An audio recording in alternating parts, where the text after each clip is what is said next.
está começando mais um Assunto é Saúde e hoje nós vamos falar da saúde da sua coluna. Como que está, hein? Você sente muitas dores nas costas?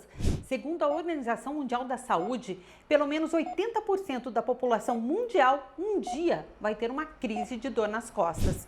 Sobre este tema, nós vamos conversar aqui com o Dr. Marcelo Zaninelli, ortopedista e especialista em coluna. Obrigada, doutor, pela entrevista. Sim. Doutor, o que causa tanta dor nas costas? Então, essa dor nas costas que tanto incomoda as pessoas, ela normalmente tem causas, vamos chamá-la de benignas, causas que são possíveis de nós mudarmos com hábitos de vida mais saudáveis. Então, se nós levarmos em consideração que a grande maioria dessas pessoas sofre por dor nas costas decorrente de má postura, decorrente de esforços físicos no dia a dia, decorrente às vezes de um peso corporal excessivo, ou decorrente até de uma falta de uma musculatura melhor, ou seja, falta de uma atividade física regular, a gente vê que a grande maioria das causas de dor nas costas podem ser corrigidas por nós mesmos sem fazer uso de um remédio específico. E existem, assim, as causas específicas, causas mais direcionadas, como processos inflamatórios, tumorais, traumas, processos infecciosos, que aí sim necessitam de uma abordagem diferente, que daí não depende tanto do dia a dia, depende mesmo da atuação do médico, do profissional que vai ser atendido para essa pessoa. Doutora, a gente percebe, assim, os jovens reclamam também, eventualmente, de dores nas costas, mas os idosos sofrem muito. E eu percebo alguns idosos, até na família, né, as pessoas ficam mais curvas, sentem muitas dores nas costas, reclamam de dores no corpo em geral, principalmente na coluna. Como evitar isso? Eles fizeram tudo errado? Foi muita má postura, falta de movimento? O que aconteceu? Então, se a gente levar em consideração a faixa etária acima dos 60 anos, as principais causas de dor, elas envolvem quadros degenerativos. Então, processos de artrose, como nós chamamos, são processos que vão acontecer com o envelhecimento de todos nós.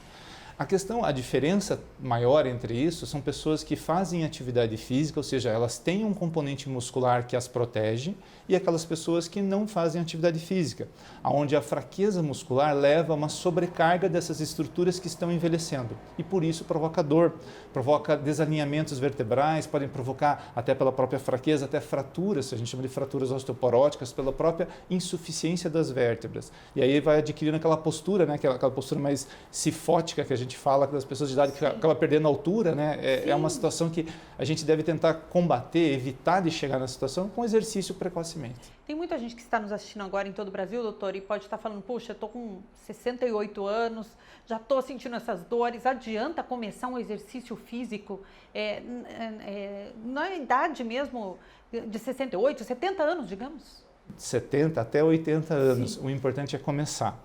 A atividade física faz com que os nossos músculos respondam, nossos músculos estimulados, eles reagem nos protegendo. Então, assim, é óbvio que a atividade física de uma pessoa de 70 anos vai ser diferente da que a gente vai recomendar para uma pessoa mais jovem. Mas, assim, nós vamos recomendar a atividade física. E dessa forma, a gente pode pedir para uma pessoa de 70 anos para fazer coisas simples, que ela não precisa até se deslocar a um local específico para ela fazer essa atividade. Ela pode fazer exercícios em casa, ela pode fazer exercícios na rua, ela pode fazer exercícios com objetos que ela tem no seu próprio domicílio, não precisa ir frequentar uma academia ou alguma coisa assim. Então, assim, a regra que a gente tem que ter na cabeça é o movimento sempre vai ser melhor do que ficar parado.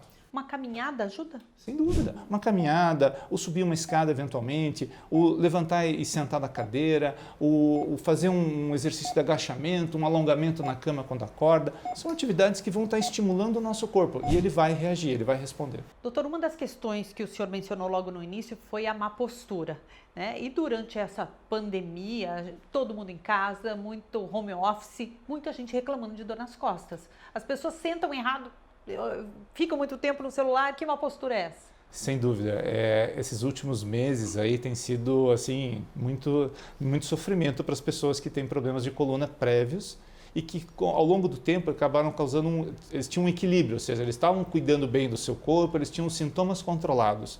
Com o início da pandemia, a gente teve vários fatores que foram se associando e aí gerou tudo isso que a gente está vendo hoje. Então as pessoas deixaram de frequentar parques, academias, escolas de natação e estão mais em casa. Então a sua musculatura está mais fraca, mais frágil.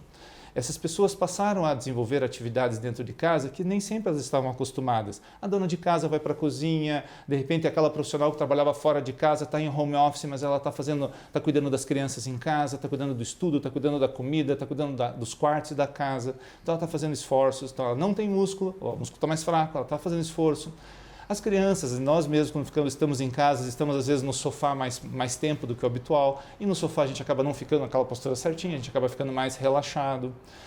Nós acabamos ficando mais na frente de laptops, de celulares. Isso faz com que a gente tenha aquela postura característica com o pescoço semifletido, com os ombros anteriorizados. Isso tudo vai se somando ao longo de meses e é óbvio, aqueles quadros dolorosos por tudo isso que está acontecendo, eles passam a se sobrepor a uma situação de equilíbrio que a pessoa tinha no pré-pandemia, vamos chamar assim. Independente dessa pandemia, doutora, a questão do celular é uma realidade que eu acho que quando forem estudar os seres humanos, daqui a milhares de anos, as pessoas vão estar todas assim, não é? Porque a gente criou uma outra maneira de ver a vida, ou seja, só olhando para o celular. Sem dúvida. Isso vai prejudicar? Tem um limite de horas? O que fazer? É aquela história, vai depender muito do tipo de pessoa, do fator individual das pessoas. Se eu pegar uma criança que está com o esqueleto em desenvolvimento e eu permito que essa criança fique muito tempo na frente de um celular ou mesmo de um computador, onde ela vai ter essa postura mais cifótica que eu comentei, é lógico que eu vou ter uma consequência um pouco mais grave lá para frente. Quando eu pego um adulto que eu já tenho uma estrutura esquelética formada, ela vai ter consequências mais imediatas e consequências que vão ser assim, mais fáceis, teoricamente mais fáceis de serem corrigidas. Já nas crianças, a gente deve impor certos limites. A gente não deve manter a criança fazendo a mesma atividade por mais do que 30, 40 minutos. Então, se a gente pudesse impor um limite e dizer assim, olha, você pode ficar 30 minutos com o celular ou com o seu computador, vai fazer outra coisa, vai brincar, vai se mexer, vai dar um outro estímulo para o nosso corpo. Porque com o celular a gente tem muito estímulo anterior, a gente precisa trazer a postura normal do corpo da gente. Então, a gente tem que fazer com que as crianças mudem o estímulo que elas estão dando para o corpo dela frequentemente durante o dia. Novamente o movimento. De novo o movimento, não ficarmos parados na mesma posição. Doutor, outra questão, os esforços excessivos. As pessoas também têm que cuidar do próprio corpo. Então, às vezes, no trabalho, ou vai carregar uma caixa, tem que ter isso, essa questão de, por exemplo, vai carregar uma caixa pesada, você agachar antes, você respeitar os limites do seu corpo? Sem dúvida, isso é fundamental no dia a dia. Hoje, cada vez mais, isso faz parte de programas dentro de empresas para estimular o bom uso do corpo. Então, assim, se eu tenho que me abaixar, se eu tenho que levantar um peso, perfeito. Puxa, se existem duas pessoas, vamos dividir a carga. Se existe um peso que está um objeto que está num momento inferior, nós temos que, em vez de dobrarmos a coluna, nós devemos dobrarmos o joelho. E lembrar sempre que existe um braço de alavanca. Então, toda vez que eu tenho que pegar um objeto que esteja muito à minha frente, o ideal é que eu me aproxime do objeto e traga ele próximo ao meu corpo, onde o braço de alavanca para a minha coluna vai ser menor. Então, a gente está falando de uma sobrecarga menor para a coluna e menor chance de provocar alguma lesão e algum sintoma prolongado. Em relação à sobrecarga, a gente lembra também das mochilas escolares. As crianças carregam pesos enormes, não é? E algumas mulheres também com bolsas pesadas. Isso tem que ser dividido de alguma maneira. Sem dúvida.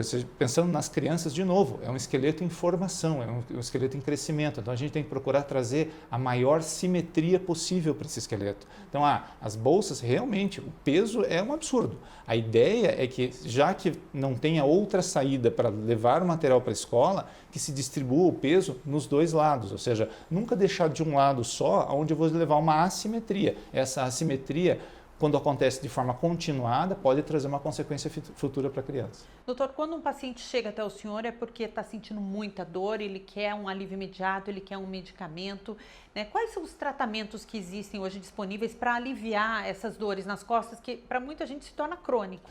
Isso é do dia a dia mesmo, isso que você perguntou. A questão toda dos tratamentos, a gente tem que pensar assim, na crise de dor não tem como a gente escapar. Então, a pessoa está com uma crise de dor, aquilo que a pessoa comenta assim, estou travado, doutor, é um termo muito utilizado no dia a dia.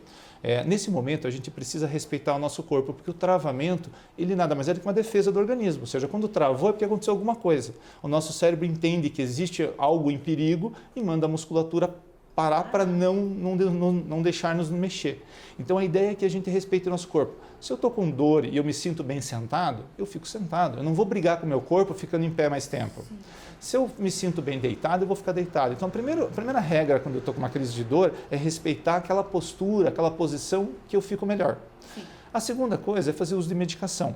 Ao fazer uso de medicação, aí é muito interessante que tenha-se uma orientação médica, porque assim, os medicamentos que são utilizados para dor são medicamentos que podem trazer diversas consequências para pessoas que já tenham problemas ou pessoas até que nunca tiveram nada. Então, acho que vale a pena a orientação médica. E, finalmente, a gente precisa investigar. A gente tem que saber que puxa, a maior parte das causas de dor nas costas não é nada de grave, mas existem problemas anatômicos, alterações anatômicas que necessitam uma investigação e necessitam que sejam excluídas dessas outras causas, porque o tratamento vai ser diferente. Então, vale a pena a busca de um profissional, de uma emergência para ser atendido, mas assim, se tiver naquela situação que eu preciso fazer alguma coisa, o repouso com relação à postura, a postura mais confortável e o calor local, ele sempre vai ser útil, não vai estar estragando, não vai estar... Uma bolsa de água quente um remedinho aquele remedinho da nossa avó, né? Que não faz mal. Doutor, o senhor falou, a gente estava falando em movimento, mas o alongamento também é importante. Eu já ouvi falar assim, você levanta da cama muito rápido de manhã, essa certa rotina de levantar devagar, se alongar, pode ajudar no dia a dia? Não só pode como deve, isso é uma recomendação que a gente vê assim... Para os jovens é difícil eles entenderem isso, mas as pessoas assim, a partir dos 40, 50 anos é muito fácil a gente dar esse tipo de recomendação, a pessoa assimila muito bem e faz. É aquela história, eu acordei de manhã, eu vou pular da cama e já começar a fazer uma atividade? Não, calma, o meu corpo está em repouso, a minha musculatura está parada, minhas articulações estão paradas porque elas ficaram lá 6 horas, 8 horas na posição em decúbito, na posição deitada.